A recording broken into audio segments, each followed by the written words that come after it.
ዩኒስትሪ ፖለቲክስ ኢኮኖሚ ኤንድ ሶሳይቲ ኢን ኢትዮጵያ ኤንድ ሆርን ቱ ዘ ኤንድ ኦፍ ዘ 20th ሴንቸሪ። በዚህ ዩኒስትሪ የምንመለከተው እንግዲህ በኢትዮጵያና ሆርን ያለው ፖለቲካዊ ኢኮኖሚያዊና ማህበራዊ ጉዳይ ምን ይመስላል በሃያኛው ክፍለ ዘመን መጨረሻ የሚለውን ነው። የምንጀምረው ደግሞ 3.1 ኢመርጀንስ ኦፍ ስቴት፣ ሀገር እንዴት ነው የተመሰረተው እንዴት መጣ የሚለውን ነው። ሀገር የሚለው የተመሰረተው ሰደንተሪ አግሪካልቸር ከመመስረት ጋር የተያዘ ነው። ሰደንተሪ አግሪካልቸር ስንል አንድ አካባቢ ላይ ግብርናን እያከናወኑ ሰፍሮ መኖር። ይህ ደግሞ የራሳቸውን ሰብል ለመጠበቅም የራሳቸውን ደህንነት ለመጠበቅም አንድ አካባቢ ላይ የራሳቸውን ቤት ሰርተው በህብረት መኖርን ከዚህ በኋላ ደግሞ መንግስትን ሀገርን መመስረትን ያመጣል ማለት ነው። ይህ ደግሞ ለራሳቸው ደህንነት ይበልጥ አስፈላጊ ነው። ሰዎች እንግዲህ ከአንድ ቦታ ወደ ሌላ ቦታ ሲንቀሳቀሱ የተለያዩ ችግሮች ያጋጥሟቸዋል። አንድ ቦታ ሆነው ግን ራሳቸውን ከተለያዩ ጥቃቶች በመጠበቅ ቤታቸውን ሰርተው ሰብላቸውንም እየጠበቁ ይኖራሉ። መጀመሪያ እንግዲህ የተጀመረው በእንጨትና በዶማ በማረስ ነው። ኋላ ላይ በጊዜ ሂደት ደግሞ በሬን መጠቀም እንዲሁም ደግሞ ብዙ ምርት ሲያመርቱ ደግሞ ያመረቱት ትርፍ ምርቶችን በተለያዩ እቃዎች መቀየር፣ በልብስ ሊሆን ይችላል። ምርታቸውን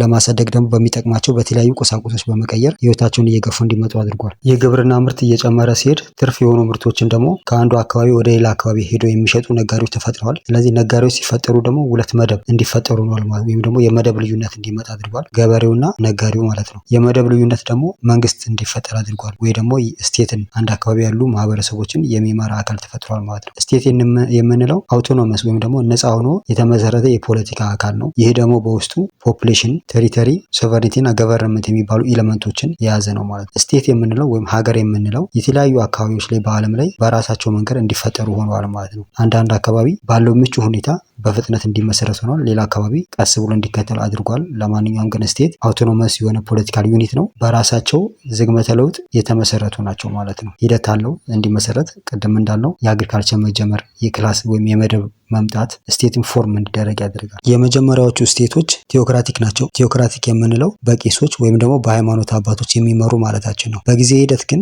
ምርቶች ለገበያ በሚቀርቡበት ጊዜ ቺፎች ፕሪስቶች ነው ወይ ደግሞ የሃይማኖት አባቶችን እየተኩ መጥተዋል ማለት ነው። እነዚህ ቺፎች ወይም ደግሞ ገዢዎች ከህብረተሰቡ የተለያዩ መዋጮችን ይሰበስባሉ። እነዚህ መዋጮዎች ፕሮቴክሽን ፔይመንት መባል ይታወቃሉ። ወይም ደግሞ ራሳቸውን ለመከላከል የሚከፍሉት መዋጮ ማለታችን ነው። ይህን ደግሞ የሚከፍሉት ለወታደሮች፣ ለመንግስት ስራ አስፈጻሚዎች እና እነሱ ለሚከተሏቸው ሰዎች ነው። ኢትዮጵያና ሆርን ውስጥ አፍሪካ ውስጥ ቀደምት ስቴት ከተመሰረተባቸው አካባቢዎች የሚጠቀስ ነው። ከትናንሽ ሀገራቶች እስከ ትላልቅ ኢምፓየር ለመሆን የደረሱ የተለያዩ ሀገራቶች በዚህ መንገድ ተመስርተዋል ማለት ነው። አንዳንድ አካባቢዎች ያላቸው ጂኦግራፊ መልካም ሲሆን ጠንካራ እሴቶች ይመሰረታሉ። መልካም ስንል ለምሳሌ ውሃ ያላቸው፣ ወደብ ያላቸው፣ የተለያዩ ሪሶርስ ያላቸው አካባቢዎች ጠንካራ ሀገራትን ይመሰርታሉ። ሌሎች ደግሞ ይህንን አጋጣሚ ካላገኙ ደካማ ይሆናሉ ማለት ነው። በዚህ አማካኝነት ሀገራቶች ጠንካራ በመሆን ራሳቸውን ከሌሎች በመከላከል ህዝቦቻቸውን በመጠበቅ ይኖራሉ ማለት ነው። 3.2 ኤንሸንት ስቴት፣ ቀደምት ስቴቶች ማን ናቸው የሚለውን እንመለከት። 3.2.1 ኖርዝ ኢስት፣ በሰሜንና ሰሜን ምስራቅ አካባቢ ያሉትን እንመለከታለን። የመጀመሪያው ፑንት የሚባለው ነው። ፑንት እንግዲህ ረጅም ዘመን ያስቆጠረ የመጀመሪያው ስቴት ፎርሜሽን ነው በኢትዮጵያና ሆርን አካባቢ ከሚገኙት። ይህ ደግሞ ከተለያዩ ቦታዎች ኤቪደንስ ተገኝተውለታል። በተለይ ደግሞ የግብጽ ሄሮግሊፊክ የምንለው በስዕል መንገድ ነገሮችን መጻፍ ወይም ደግሞ ሀሳብን መግለጽ ነው። ስለዚህ የግብጽያኖች ሄሮግሊፊክስ የተለያዩ ኤቪደንሶችን አስቀምጧል ከፑንቶች ጋር ግንኙነት እንደነበራቸው ፑንት። ስለዚህ በጣም ኤንሸንት የሆነ በሆርንና ኢትዮጵያ የሚገኝ ስቴት ነበረ ማለት ነው። ቀደምት ስቴት ነው። ይህም ደግሞ በተለያዩ ኤክስፔዲሽን ወይም ደግሞ በመርከብ ተጉዞ የተለያዩ አካባቢዎችን የሚያስሱ የተለያዩ ሰዎች ኤቪደንሶችን እንዲያገኙ ሆነዋል ማለት ነው። ለምሳሌ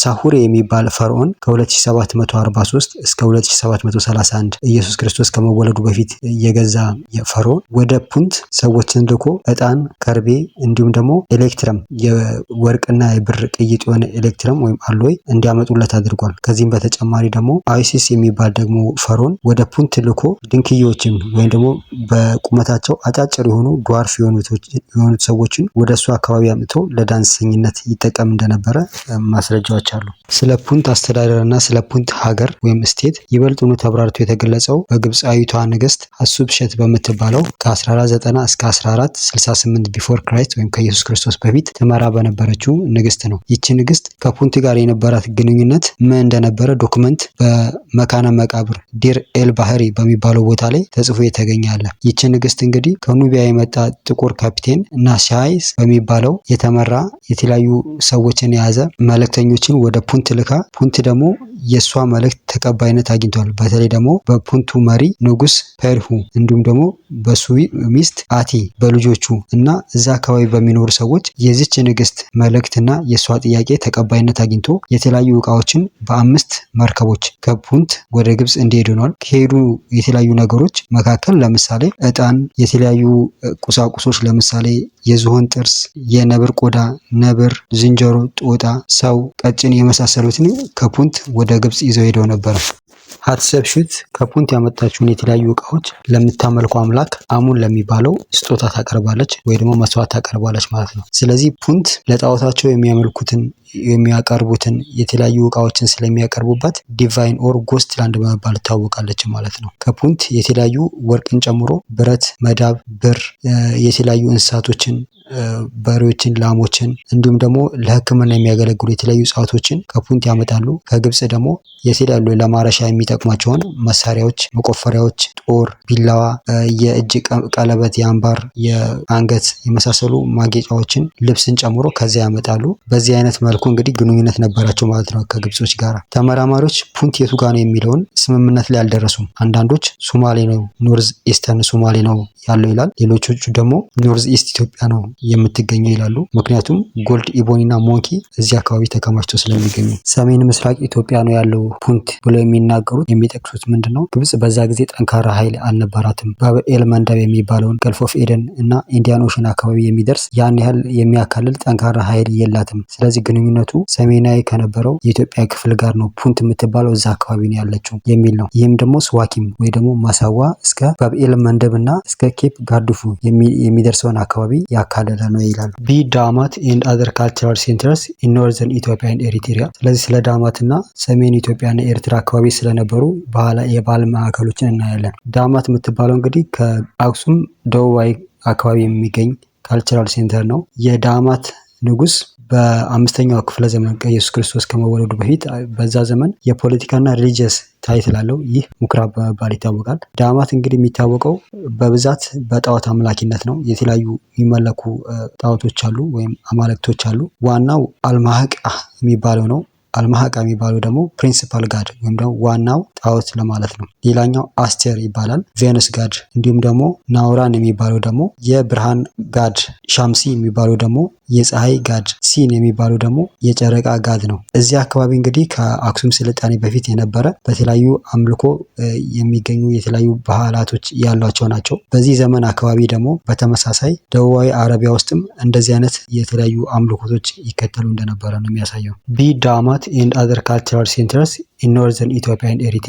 ስለዚህ ስለ ዳማትና ሰሜን ኢትዮጵያና ኤርትራ አካባቢ ስለነበሩ የባህል ማዕከሎችን እናያለን። ዳማት የምትባለው እንግዲህ ከአክሱም ደቡባዊ አካባቢ የሚገኝ ካልቸራል ሴንተር ነው። የዳማት ንጉስ በ5ኛው ክፍለ ዘመን ኢየሱስ ክርስቶስ ከመወለዱ በፊት በዛ ዘመን የፖለቲካና ሪሊጂየስ ታይትል አለው። ይህ ምኩራብ በመባል ይታወቃል። ዳማት እንግዲህ የሚታወቀው በብዛት በጣዖት አምላኪነት ነው። የተለያዩ የሚመለኩ ጣዖቶች አሉ ወይም አማልክቶች አሉ። ዋናው አልማህቃ የሚባለው ነው። አልማህቃ የሚባለው ደግሞ ፕሪንሲፓል ጋድ ወይም ደግሞ ዋናው ጣዖት ለማለት ነው። ሌላኛው አስቴር ይባላል፣ ቬነስ ጋድ። እንዲሁም ደግሞ ናውራን የሚባለው ደግሞ የብርሃን ጋድ፣ ሻምሲ የሚባለው ደግሞ የፀሐይ ጋድ፣ ሲን የሚባለው ደግሞ የጨረቃ ጋድ ነው። እዚህ አካባቢ እንግዲህ ከአክሱም ስልጣኔ በፊት የነበረ በተለያዩ አምልኮ የሚገኙ የተለያዩ ባህላቶች ያሏቸው ናቸው። በዚህ ዘመን አካባቢ ደግሞ በተመሳሳይ ደቡባዊ አረቢያ ውስጥም እንደዚህ አይነት የተለያዩ አምልኮቶች ይከተሉ እንደነበረ ነው የሚያሳየው። በሰሜን ኢትዮጵያ የተለያዩ የባህል ማዕከላቶችን እናገኛለን። ከእነዚህ መካከል አንደኛው ይሃ የሚባል ነው።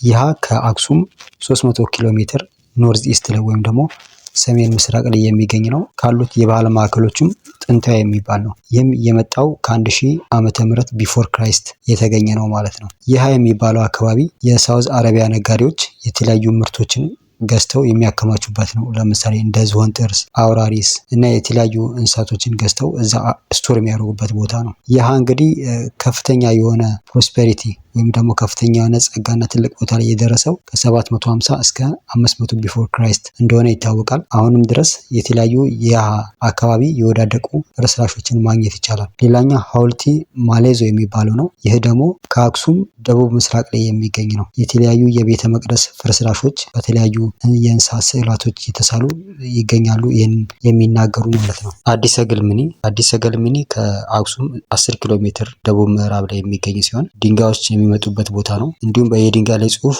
ረጅም ጊዜ ያስቆጠረ የድንጋይ ላይ ጽሑፍ የሚገኘውም እዚህ አካባቢ ነው። የተለያዩ ቦታዎች አሉ። የካልቸራል ሴንተር የሚባሉ የባህል ማዕከል የሚባሉ ለምሳሌ አዲ ገልሜው የሚባል፣ አዲ ገረማቴን የሚባል፣ አዲ ከዌ የሚባል፣ አጽቢ ደራ የሚባል፣ ፈቂያ የሚባል፣ ሂንዛት የሚባል፣ ሰፈራ፣ ሰናፌ፣ ተኮንዳ እና የመሳሰሉትን የሚጨምሩ የተለያዩ የባህል ማዕከላት አሉ። አክሱም ስቴት። አክሱም እንግዲህ ፌመስ ነው፣ ሁላችንም እናውቀዋለን። የተመሰረተው ከ200 እስከ 100 ከኢየሱስ ክርስቶስ ልደት በፊት ነው። መጀመሪያ ላይ ጥቂት ቦታዎችን ብቻ እዛ አክሱም ከተማና እዛው አካባቢ ብቻ ነበረ የሚይዘው። በጊዜ ሂደት ግን በሁሉም አቅጣጫ እየተስፋፋ ቀይ ባህርን በኢስት በኩል እንዲሁም ደግሞ በምዕራብ በኩል ደግሞ እስከ ከፍተኛ የኢትዮጵያ ፕሌቶች እንዲሁም በደቡብና ሰሜናዊ ሸዋ ድረስ የሚይዝ የተለያዩ የናይል ቫሊዎችንም የሚያጠቃልል ቦታዎችን ሰፊ ቦታ የያዘ ነው። ፐሪፕለስ ኦፍ ኤሪትሪያን ሲ የሚባል ጽሑፍ አዱሊስ የሚባለው ወደብ ከቀይ ባህር በስተ ምዕራብ የሚገኝ ነው። ይህ ወደብ ለአክሱም ትልቁ ወደብ እንደሆነ ይናገራል። ከአዱሊስ ወደ ተለያዩ ወደ ውስጣዊ የአክሱም መዳረሻዎች የተለያዩ እቃዎች ይገባሉ። እነዚህ መዳረሻዎች ለምሳሌ ካስካሴ የሚባል፣ ኮሌ የሚባል፣ ማታራ እንዲሁም ደግሞ ተከዜ ሪቨር ወይም ደግሞ የተከዜ ወንዝ አካባቢ ለሚገኙ ሰዎች የተለያዩ ነገሮች ይቀርባል። ከነዚያም ይወሰድ ነበር። ይህ ዶኩመንት ፐሪፕለስ ኦፍ ኤሪትሪያንስ የሚባለው ከአክሱም በተጨማሪ ስለተለያዩ አካባቢ ወደቦች፣ ወንዞችና የተለያዩ ነገሮች ያብራራል። ከነዚህ መካከል ስለ ኤደን ወደብ፣ ስለ አቫልቲ ወይም ዘይላ፣ ስለ ሜሊዮ ወይም ደግሞ በርበራ እንዲሁም ስለ ኢንዲያን ኦሽን ባንደርሰን የሚባለው ኮስት፣ ከዚህ በተጨማሪም ሰፓርሽን ወይም ደግሞ ሞቃዲሾ ስለሚባለው ፖርት፣ ኒኮን ስለሚባለው እና መርካ ስለሚባሉት አካባቢዎችም ተጨማሪ ማብራሪያ ይሰጣል። ከአክሱም ኤክስፖርት የሚደረጉት ነገሮች ምንድን ናቸው ካለ የዝሆን ጥርስ፣ እጣን፣ ከርቤ፣ ወርቅ፣ የአውራሪስ እና የተለያዩ እንስሳቶችን ቆዳቸውን እንዲሁም ደግሞ እንስሳቶችን እንደ የኤሊ ቅርፊት እንዲሁም ጦጣ የመሳሰሉትን ኤክስፖርት ያደርጉ ነበር። አክሱማውያን እንግዲህ ወደ ውጭ ሀገር የተለያዩ የተፈጥሮ ምርቶችን ሲልኩ ወደ እነሱ ደግሞ የተለያዩ የኢንዱስትሪ እቃዎችን ይቀበሉ ነበረ ወይም ያስገቡ ነበረ። ለምሳሌ እንደ ቴክስታይል ወይም የልብስ ጨርቃጨርቅ ቁሳቁሶችን ወይም ደግሞ ምርቶችን፣ የተለያዩ የብረት እቃዎችን፣ ዘይቶችን፣ ወይኖችን፣ የተለያዩ መዋቢያዎችን፣ የተለያዩ ነገሮችን ያስገቡ ነበረ። የሚያመጡባቸው ሀገሮች ደግሞ ግብጽ፣ ህንድ፣ የሮማን ኢምፓየር እና ፐርዣ ከመሳሰሉት ሀገር ያስመጡ ነበረ። ዞስካላስ የሚባለው የአክሱም ንጉስ ከ76 እስከ 89 አካባቢ የመራው ንጉስ በግሪክ ቋንቋ የተለያዩ ኮሚኒኬሽን ያደርግ ነበረ። የአክሱም ነገስታት እንግዲህ ከነዚህ ከላይ ከጠቀስናቸው አካባቢዎች በተጨማሪ ሲሎን ወይም ሲራሊንካ ከሚባለው እንዲሁም ደግሞ ሊዮዲኪያ ከሚባለው ወይም ደግሞ ኤዥያ ማይነር የሚባል ኤዥያ ውስጥ የምትገኝ ሀገርነት ከነሱ ጋራም ግንኙነት ያደርጉ ነበረ። አዱሊስ ኢንስክሪፕሽን የሚባለው ጽሁፍ በአንድ ስሙ ባልታወቀ ማንነቱ ባልታወቀ በግሪክ ቋንቋ የተጻፈ ጽሁፍ ነው። ይህ ጽሁፍ ኋላ ላይ ኮስማስ ኢንዲኮፕሊተስ በሚባል ጸሐፊ በመጽሐፍ መልክ የወጣ ነው፣ ክርስቲያን ቶፖግራፊ በሚል። ስለዚህ ይህ አዱሊስ ኢንስክሪፕሽን ኦር ክርስቲያን ቶፖግራፊ የሚባለው ስለ ሬድሲ አካባቢ የቀይ ባህር አካባቢ ስለነበሩ ንግዶችን የሚገልጽ ጽሁፍ ሆኗል። አክሱማውያን ከውጭ ሀገር ጋር እንደሚነግዱት ከውስጥ ደግሞ የተለያዩ ንግዶችን ያደርጋሉ። ለምሳሌ ሳሱ የሚባል አካባቢ ፕሮባብሊ ቤኒሻንጉል ተብሎ ነው ይታሰባል። አክሱማውያን እንግዲህ ከነዚህ ጋር የተለያዩ የንግድ ልውውጦች ያደርጋሉ። ለምሳሌ ወደ እነዚህ አካባቢ የተለያዩ ከብቶችን ወይም ላምፖችን እና በረቶችን በመውሰድ በመላሹ ደግሞ ወርቅ ከነዚህ ነበር የሚወስዱት። እርስ በርሳቸው የሚነግዱት እንግዲህ ባለመግባባት ነው። እርስ በርሳቸው ቋንቋ ስለማይነጋገሩ በሳይን ላንጉጅ ሊሆን ይችላል ወይ በተለያየ መንገድ ተግባብተው ሳይለንት ትሬድ ያደርጉ ነበረ። አክሱማውያን ከውጭ ሀገራት የተለያዩ ግንኙነቶች ያደርጋሉ። ለምሳሌ ሳውዝ አረቢያን ሪጅን የሚባለው የደቡባዊ የአረቢያን ሪጅን የሚባለው አካባቢ ጋራ የተለያዩ ግንኙነቶች ያደርጋሉ። ለምሳሌ በሀሳብ፣ በቁሳቁስ፣ በመንፈሳዊ ጉዳዮች ላይ ግንኙነት ነበራቸው። ግንኙነቱ ባለ ቁጥር ደግሞ እንዲሁ ግጭትም አይጠፋም ነበረ። በተለይ ለምሳሌ በ200 ኤዲ አኖ ዶሚኒ የሳውዝ አረቢያ ሪጅን ከሚባለው ከየመን ጋራ ለምሳሌ የተለያዩ ግንኙነቶች ያላቸው የአክሱማውያን ንጉሶች እዚህ አካባቢ የሚፈሩ እና የእነሱን ኃይል መቋቋም የማይችሉ እንደነበሩ ታሪክ ይጠቅሳል። ከ3ኛው እስከ 7ኛው ክፍለ ዘመን ደግሞ የአክሱም ንጉሶች ለምሳሌ አፊላስ፣ ኢንዲቢስ፣ ዋዚባ፣ ኢዛና፣ ኦስናስ ሁለተኛ የመሳሰሉት እንደዚህ የራሳቸውን ገንዘብ በማተም በወርቅና በብር ለመገበያ ይጠቀሙ ነበር። የአክሱም መንግስት ወይም የአክሱም ስቴት በዘመኑ ትልቅ ኃይል ነበረ። በዘመኑ ከነበሩ ትላልቅ ኃይላቶች ለምሳሌ ሮማን ኢምፓየር፣ ፐርዣ፣ ቻይና፣ አክሱም እነዚህ ትላልቅ ኃይላት የሚባሉት ናቸው። ስለዚህ አክሱም በዛን ዘመን ትልቅ ስልጣኔ ትልቅ ደረጃ ላይ የደረሰ ሀገር ነው ማለት ነው። አክሱማውያኖች በተለይ በባህር ትራንስፖርት እና በንግድ በጣም ትልቅ ቦታ ነበራቸው። የራሳቸውን መርከብ በራሳቸው ይሰሩ ነበረ። ቴክኖሎጂው ነበራቸው። እንዲሁም ደግሞ ጣውላውንም ራሳቸው እያመረቱ ነበረ የሚሰሩት። በርካታ መርከቦች ስላላቸው ለንግድም እንዲሁም ደግሞ የተለያዩ አገልግሎቶች የሚጠቅሙት በእነዚህ ነው። ካሌብ የሚባለው መሪ ከ500 እስከ 35 የመራው መሪ የአክሱምን ቦታ ከሄይማር እና ሳባ ከሚባለው ገፋ አድርጎ ሰፋፊ ቦታዎችን የያዘ ነው፣ ወደ ውጭ ወጥቶ ማለት ነው። ነገር ግን የአካባቢው ንጉስ ድሁንዋስ የሚባለው ወደ ጁዳይዝም ስለተቀየረ ወደ ናግሪያን እና ዛፋር የሚባሉ አካባቢዎች ላይ የነበሩ ክርስቲያኖችን ገድሏል። የባዛንታይን መሪ የነበረው ቫስሌቭ ጀስቲኒያን የሚባለው ከ527 እስከ 65 ዓመተ ምህረት የገዛው በሱ ዘመን በነበሩ ፓትሪያርክ ቲሚስ ሶስተኛ በተባሉት ከ518 እስከ 538 የመሩት በእነዚህ ፓትሪያርክ በማስባረክ ለካሌብ ወታደሮችን ልኮ ዱዋስኑዋስን እንዲያሸንፍ አድርጎታል። ካሌብ ደግሞ በዚህ አካባቢ በአረቢያ አካባቢ አብርሃ የሚባለውን ሰው በመሾም እስከ 570 ድረስ አኖዶሚኔ የመራበት እንደነበረ ታሪክ ያስቀምጣል። ካሌብ እንግዲህ ከሞተ በኋላ የሱ ልጅ ገብረ መስቀል ከ535 እስከ 48 መርቷል። ይህ ገብረ መስቀል የተባለው የካሌብ ልጅ ዙራምባ የሚባል አካባቢ ላይ ቤተክርስቲያን በመስራት በዚህ ዘመን ደግሞ ያሬድ የሚባል ኢትዮጵያዊ ጻድቅ የተለያዩ ድርሰቶችን የዜማ ድርሰቶችን እና ዜማዎችን ለኢትዮጵያ ኦርቶዶክስ የሰራበት እንደሆነ ይታወቃል። የአክሱም ስልጣኔ የአክሱም መንግስት እስከ 7ኛው ክፍለ ዘመን ድረስ የጠንካራና ትልቅ ሀገር ሆኖ የቆየ እንደነበረ እናውቃለን። ነገር ግን በውጭና በውስጥ በተለያዩ ችግሮች ምክንያት ከዚህ ዘመን በኋላ የወደቀ ሆኗል ማለት ነው። አክሱም ስቴት እንዲወድቅ ያደረገው ብዙ ምክንያት አለ። የመጀመሪያ ኤንቫይሮንመንታል ዲግራዴሽን ነው። ይህ ደግሞ ምርታማነት እንዲቀንስ በማድረግ ከዚህ በተጨማሪ የአዱሊስ ወደብ ደግሞ በአረቦች በ702 ላይ እንዲያዝ እና እንዲፈርስ በማድረጋቸው አክሱማውያን በዋናነት ከውጭ ሀገር ጋር ባላቸው የንግድ ግንኙነት ከዛ በሚገኘው ትርፍ የራሳቸውን ስልጣን የራሳቸውን ኃይል ያጠናከሩበትን ምንጫቸውን ያደረቀበት ሁኔታ ነበረ። ከዚህ በተጨማሪ ደግሞ ውስጣዊ የተለያዩ ችግሮች ነበሩባቸው። የተለያዩ ተቃውሞዎች ለምሳሌ ቤጃ፣ አገው፣ ኩዊን ቢን አል ሐሙያ የምትባል ዩዲት የምትባል እና በተለያዩ ኃይላቶች ከፍተኛውን ጦርነት ውስጥ በመግባቱ የአክሱም ስቴት እንዲወድቅ አድርጓል ማለት ነው። የአክሱም ስቴት ቢፈርስም ወይም ቢወድቅም ነገር ግን የአክሱም ስልጣኔ እዛ አካባቢ በሚኖሩ ህዝቦች እና ከሱ በኋላ በመጡ ነገስታት መንግስቶች ላይ ከፍተኛ ተጽዕኖ ያሳደረ ነው። በዛግዌ፣ በሰሎሞኒክ ዳይናስቲ፣ በጎንደሪያን አስተዳደር ላይ ከፍተኛ ኢምፓክት የነበረው ነው።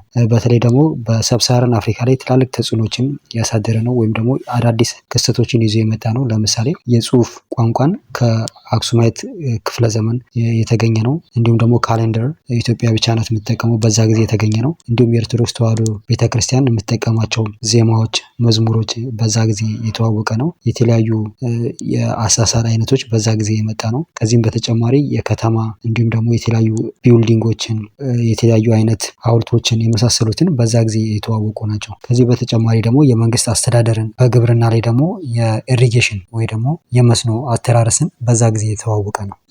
ዛጉዌ ዳይናስቲም የአክሱማውያኖች ስልጣኔ የአክሱማውያኖች ኃይል የአክሱማውያኖች አስተዳደር እንግዲህ እየተዳከመ ሲመጣ አክሱማውያኖች ወደ ደቡብ ሽፍት አድርገዋል ሴንተራቸውን። ይህ ቦታ ደግሞ ኩባር ይባላል። ኩባር ደግሞ አገዎች የሚኖሩበት የእነሱ አካባቢ ቦታ ነው። ስለዚህ አገውያኖች ከአክሱማውያኖች ጋራ አብሮ የመስራት አጋጣሚዎችን ፈጥሮላቸዋል። ለ3 አስርተ ዓመታት ወታደር በመሆን ቤተመንግስት ውስጥ በመስራት የመንግስት አስተዳደርን ስልጣን እውቀትን እንዲያውቁ ሆነዋል። በዚህ መንገድ እንግዲህ የአገው ፕሪንስ ወይ ልዑል መራ ተክለ ሃይማኖት የሚባለው መሶበ ወርቅ ከምትባለው የመጨረሻው የአክሱም ንጉስ ከድል ናኦድ ልጅ ጋራ ጋብቻ ፈጽሟል። መራ ተክለ ሃይማኖት ከዚህ በኋላ ድል ናኦድን በመገልበጥ ስልጣኑን በራሱ በማድረግ መሪ ሆኗል። ከዚህ በኋላ ደግሞ የተለያዩ መሪዎች እሱን እየተከተሉ መጥተዋል። ከነዚህም መካከል የምርሃነ ክርስቶስ ሀርቤ ላሊበላ ከ1160 እስከ 1211 የገዛ ነው። ናኮቶ ላብ ይትባረክ የመሳሰሉት መርተዋል ማለት ነው። የተለያዩ ክርክሮች አሉ። ዛጉዌ ዳይነስቲ ከ1150 እስከ 1270 እየመሩ ናቸው ወይ አይደሉም የሚለው። ለማንኛውም ግን የዛጉዌ ዳይነስቲ መቀመጫውን ቡግና ላይ ነው ያደረገው። ቡግና ደግሞ ዋግና ላስታ አካባቢ ያለ ነው፣ ወይም እዛ ውስጥ ያለ ነው። በተለይ ደግሞ ስፔሲፊክ ለመሆን አዳፋ የሚባለው ሩሃ ወይም ደግሞ ላሊበላ የሚባል ቦታ ላይ ሆነው ነው የሚመሩት። የዛጉዌ ዳይነስቲ አክሱማውያኖች ከዚህ በፊት የሚመሩትን ቦታ በመያዝ ነው የሚመሩት። የከፍተኛ ቦታዎችን እንዲሁም ደግሞ በአክሱማውያን ይተዳደር የነበሩ የሸዋ አካባቢ እንዲሁም ደግሞ ደቡባዊ ጣና እንዲሁም ደግሞ ሰሜናዊ ጎጃምን ያስተዳድሩ ነበረ። የአገው አስተዳደር የአክሱማውያኖችን ባህል የጠበቁ ናቸው። ከዚህ በተጨማሪ ከሜዲትራኒያን ጋራ የንግድ ግንኙነት ለማድረግ ሞክረዋል፣ ወይ ንግድ ግንኙነት አድርገዋል። ወደ ውጭ ሀገር የሚላኩ ነገሮች ለምሳሌ ባሪያዎችን፣ የዝሆን ጥርስ፣ የተለያዩ አይነት ቅመማ ቅመሞችን ወደ ውጭ ሀገር ይልካሉ። ከውጭ ሀገር ደግሞ የሚያስገቡት ጥጥ፣ ላይነን እንዲሁም ደግሞ በብርና በመዳብ የሚሰሩ የተለያዩ ድስቶችን የመሳሰሉ ነገሮችን ያስገባሉ። ከዚህ በተጨማሪ መድኃኒቶችን እንዲሁም ደግሞ ገንዘቦችን ያስገቡ ነበር። ዛጉዌ በነበረበት በዛጉዌ አስተዳደር በተለይ ትልቅ እውቀት ወይም ደግሞ ትልቅ አስተዋጽኦ ያደረጉት ድንጋይ በመፈልፈል ቤተክርስቲያናትን፣ ገዳማትን፣ ዋሻዎችን በመስራት ነው። የዛጉዌ ዳይነስቲ ከሚታወቁባቸው የህንፃ ጥበቦች መካከል አንደኛው ኬቭ ነው። ኬቭ የሚባለው ዋሻ ማለት ነው። ከተፈጥሮ ዋሻ የማይለያይ ዋሻዎችን ይሰራሉ። ለምሳሌ ቤተ መስቀል የሚባለው ነው። ሌላው ደግሞ ሰሚሄወን የሚባለው ነው። ሰሚሄወን የሚባለው አንድ አለት ተፈልፍሎ ቤተክርስቲያን ወይ አንድ ቤት ይሰራል። ነገር ግን ቤቱ ሲሰራ ከአለቱ ተነጥሎ አይደለም፣ እዛው ላይ ነው የሚሰራው። ስለዚህ ሰሚሄወን ይባላል። ስለዚህ ጣራውና ግድግዳው ከዚህ አለት ጋር የተለያየ አይደለም። ውስጡ ዲኮሬትድ ነው፣ ውጪው ደግሞ ፓርሻሊ ዲኮሬትድ ነው። ለምሳሌ ቤተ ደንግል፣ ቤተ ደብረ ሲና ወይም ሚካኤል፣ ቤተ ገለጎታ፣ ቤተ መርቆሪዎስ፣ ቤተ ገብርኤል ወይም ሩፋኤል፣ ቤተ አባ ሊባኖስ የሚባሉት ናቸው። ሞኖሊቲክ የሚባለው ደግሞ አለቱ ይፈለፈልና ቤተክርስቲያን ይሰራል። ነገር ግን ይህ አለት ለብቻው የቆመ ነው። እንደ ሰሚሄወን ሳይሆን ለብቻው ጣራው ግድግዳው ለብቻው የቆመ ነው ማለት ነው። ስለዚህ ውስጡ ያማረ ዲኮሬትድ የሆነ ነው። ሩፍ ያለው ጣራ ያለው ለብቻው የቆመ ነው ማለት ነው። ለምሳሌ ቤተ አማኑኤል፣ ቤተ ጊዮርጊስ፣ ቤተ ማርያም፣ ቤተ መድኃኔዓለምን እንደ ምሳሌ መጥቀስ ይቻላል። ንጉስ ላሊበላ አለት በመፈልፈል ቤተክርስቲያናትን አንጿል። ከነዚህ መካከል ቤተ መድኃኔዓለም አንደኛው ነው ከ11ዱ። ቤተ መድኃኔዓለም ከሁሉ ትልቁ የሚባለው ነው። እንዲሁም ደግሞ ቤተ ጊዮርጊስ የሚባለው ከሁሉም ልቅም ተደርጎ የተሰራ ነው። ላሊበላ ሀሳቡ እንግዲህ ሁለተኛዋን ኢየሩሳሌም ኢትዮጵያ ውስጥ እንገነባለን የሚል ነው። ምክንያቱም ወደ ኢየሩሳሌም የሚሄዱ ክርስቲያኖች መንገድ ላይ የተለያዩ ችግሮች ያጋጥማቸዋል። እሱን ለመቀነስ እዛ አካባቢ ያሉትን ቤተ መቅደሶችን አስመስሎ በመስራት ችግሮቻቸውን ለመቀነስ ነው። የዛጉዌ ዳይነስቲ በነበረ የስልጣን ሽኩቻ ተዳክሞ የወደቀ ነው። እነዚህ የስልጣን ሽኩቻዎች በሁለት የተከፈሉ ናቸው። የአክሱም ወገንን የሚሉና ዛጉዌ ዳይነስቲ የኛ ነው በሚሉ የአገው ሰዎች መካከል የተደረገ ሽኩቻ ነው። የአክሱም ወገንን የሚሉ ሰዎች የዛጉዌ ነገስታቶች ትክክል ያልሆነ አፈታሪክ ላይ የተመሰረተ አመራር የመሰረቱ ናቸው ይላሉ።